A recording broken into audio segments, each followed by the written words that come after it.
Let me start off by saying Happy New Year's to everyone who decided to click on this video. Hopefully 2024 is treating you all well. If this is your first time watching, welcome to my channel. I mainly focus on talking about the cars from the past. I personally like to learn about the cars that were before my time. And if I happen to make any mistake, there's a lot of helpful people in the comments. So for me, I'm definitely still learning a lot.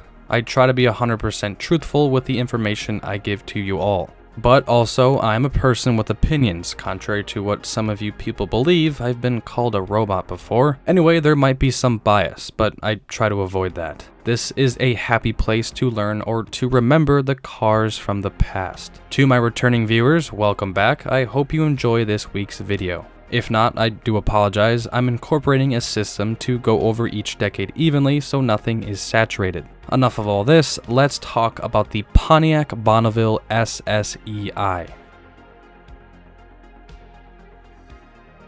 So, the Pontiac Bonneville name has been around forever, dating as far back as 1958 with its debut. And I could spend the next 20 to 30 hours leading up to what the purpose of this video is about, however that doesn't seem realistic. But I do need to address the 8th generation briefly. These were around from 1987 until 1991. I didn't even know these existed, to be honest. Anyway, there is an important aspect that was introduced along with this generation, and that was the SSE trim for 1988. The reason why this needs to be brought up is because this was something new for the Bonneville name. The trim levels up until this point were basically either a base or a more optioned out, luxurious trim. There were different names for specific generations, I couldn't tell you all of them. Of course, with this introduction, a statement in a sales brochure only seemed right. Once you're seated inside the SSE, it is obvious that this is the product of engineers who worked with one thought in mind. Build a world-class touring sedan that rivals or surpasses anything that has to cross salt water to get here. Obviously, GM was referring to the imports with that last line. I should clarify, and I'm sure most of you guys know this, but Pontiac was that sporty or exciting division from GM, and so this wasn't the only sports car or sports trim in the line. This was just new for the Bonneville. There were two engine options with the 8th gen. Either both were versions of GM's tried and true 3.8. The SSE's motor had SFI, or sequential port fuel injection, and with that it was able to make 10 more horsepower and 10 more pound-feet of torque. So now they were rated at 165 horsepower and 210 torque. Nothing crazy, but definitely not horrible. Off the top of my head, Ford had the SHO in '89 and Dodge had the Spirit RT in '91. There was a time where all three of these were available, so consumers just had different options. Maybe they aren't all that comparable, but it's definitely something to recognize. Apart from the small increase in power output, GM made some other adjustments. Of course, these SSE models came standard with all of the features. They were essentially the highest trim inside and out. But what gained my attention was the exterior. First was an extra deep rear valance, or kind of like a diffuser, but not really. Lower body cladding, ground effects, body colored grille, rear deck spoiler, upgraded tires, and there was no Bonneville door badges or Pontiac trunk badges. Instead, there was an SSE Bonneville badge on the trunk. That's it. I guess it looks cooler this way. So yeah, GM kinda went all out for this one. These cars also featured a quicker gear ratio and sportier suspension. And this was pretty advanced for the time. These SSE models were equipped with automatic leveling rear air suspension, pretty fancy. Lastly, all SSE models were mated into a 4-speed automatic. So how did these sell? Out of the trim levels offered for the Bonneville, they did the worst. The best year was in 1988 with less than 15,000 units sold. To the people that were born when these came out and knew about these and saw the introduction, were they cool or were they pretty mediocre? To me, I feel like there were nothing really to write home about. If you wanted more performance for a cheaper price, there were more options. But you have to start somewhere. And with the debut of the 9th generation and the whole purpose of this video, these earlier SSE Bonnevilles helped start something that would be quite significant in the car world. Or at least for GM. For 1992, the Bonneville was redesigned. It looks more aerodynamic, the lines are a bit smoother, and we can tell it is definitely larger than its predecessor. Traditional luxury cars. The slumber, the serenity, the isolation. Hey, you're not dead yet. Presenting the supercharged Bonneville, one of the world's most powerful sports sedans. Right out of the gate, there was an all-new trim available, SSEi.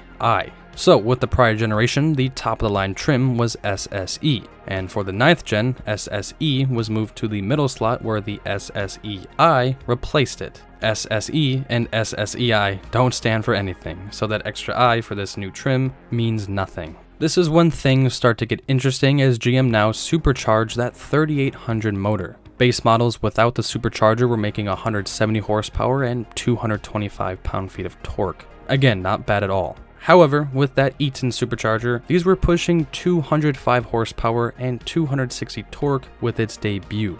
For 1994, just 2 years later, the Eaton supercharger was now a Gen 3. So these models were making 225 horsepower and 275 torque, which is a 20 horsepower gain and 15 more pound-feet of torque.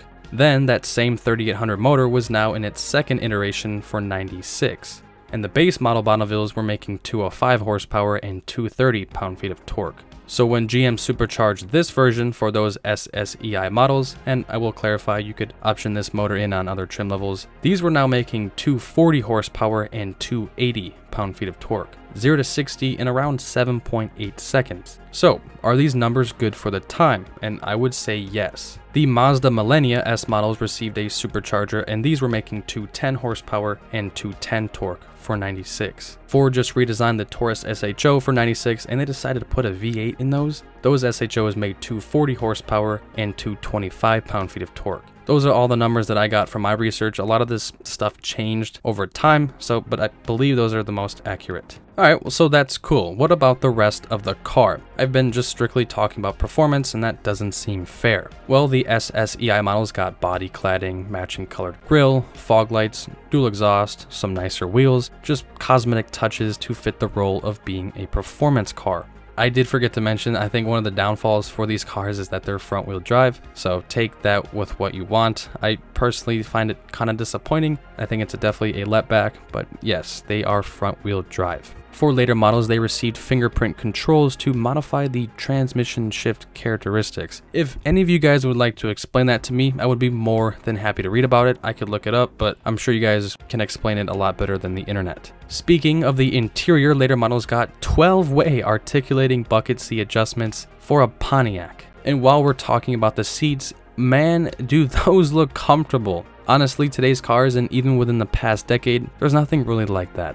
Understanding these older cars compared to newer ones makes me appreciate the older ones more. That's not to say I don't like any new cars, but I have to pay respect to these cars before my time.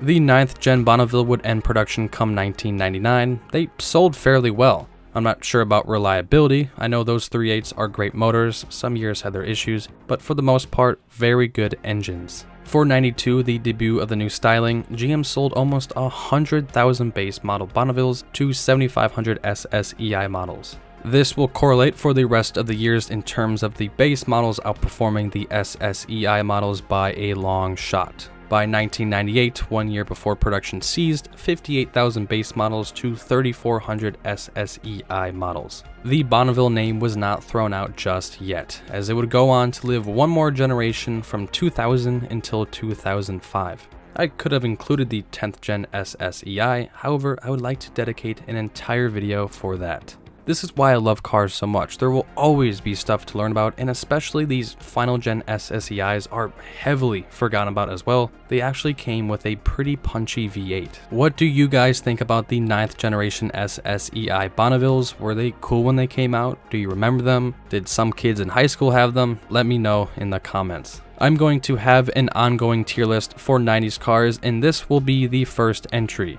With all of the research I've done along with my personal assessment, basically my opinion and what I think, I'm going with A tier. If you think B, I could also see that, nothing lower than C for sure. These were and still are really cool cars, and again, all SSEis came standard with these supercharged engines. However, some lower trim models did have them optioned in. That's only important if you possibly want to buy one. These are pretty rare cars. Finding one in good condition will take time. When I first started making this video, I truthfully did not know that the Series 1 supercharged engine, and again this is the one that made 205 horsepower and 260 torque right in 1992, was slapped in the Oldsmobile 98. Obviously this motor didn't come standard on all trims, but to have it available really surprised me. It doesn't stop here, even the Series 2 supercharged engines were slapped in a few more cars. I'm really just hitting the tip of the iceberg when it comes to these supercharged sedans from GM, so be sure to stay tuned for future videos as I will probably cover all of these. I can't make them all in one video, there would be too much. That is going to wrap it up for this week's video. Thank you for making it this far. That shows that you like me and my videos more than the average viewer. Since we are at the end, I will be honest, life has been getting pretty busy lately, but I am back on track. Something about December being more chaotic than every other month. With all of that, I will see you all next week. No current plans for next week's decade, possibly early 2000s. You will all have to wait and see.